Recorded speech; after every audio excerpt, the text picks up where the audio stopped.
Good evening and welcome to Tucker Carlson Tonight. This is the 13th night in a row we have led this show with the Brett Kavanaugh story.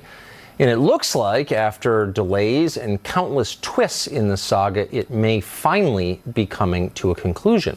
The FBI investigation, the one that Senator Jeff Flake demanded last Friday, appears to be wrapping up. A final vote could be held this weekend. That's what they're saying. But what's remarkable is that after all we have learned, there are still basic questions that remain unanswered, central ones that pertain directly to the core allegations here, the ones that Christine Ford made more than 2 weeks ago. Yesterday, for example, Fox News obtained a written declaration from an ex-boyfriend of Christine Ford's. In that declaration, which was made under oath, the ex-boyfriend says that Ford once coached a friend through a polygraph exam to help her get a federal job. If true, that would contradict what Ford told Congress. The man also says that during their entire 6-year relationship, Ford never mentioned being a victim of sexual assault or of any other kind of trauma. He says that she flew on airplanes many times, including on small prop planes around Hawaii. You'll recall that her lawyer said she was too afraid to fly to come to Washington. They also said she was a claustrophobic. He claims she was not at all afraid of enclosed spaces. Are these claims true? We don't know. Ford disputes them, and there is no evidence to support them independently. But there's also no evidence, you'll remember, to support Ford's allegations against Brett Kavanaugh. And that is the point. We need to know more.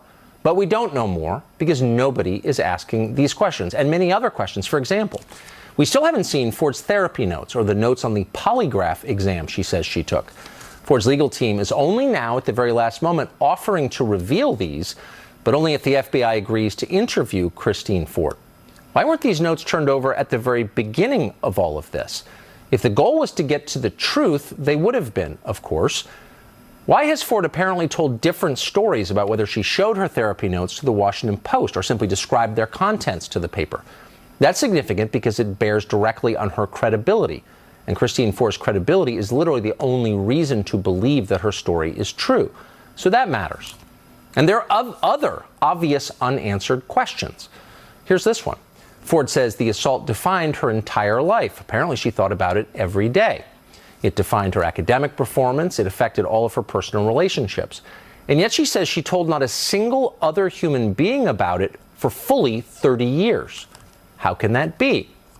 Well, here's an idea. In a Washington Post profile, Ford says that she, quote, came to understand her assault and its significance during a psychotherapy session. What does that mean exactly?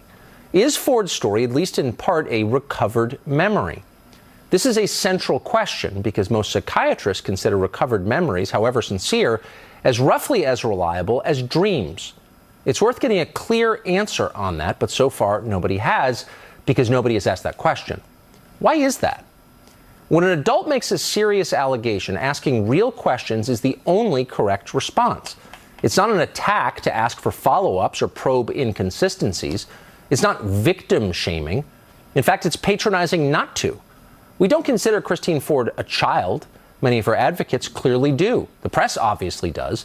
Instead of gathering facts about this story, they are busy moralizing and lecturing the rest of us about how Brett Kavanaugh's very existence proves that an entire class of people is evil.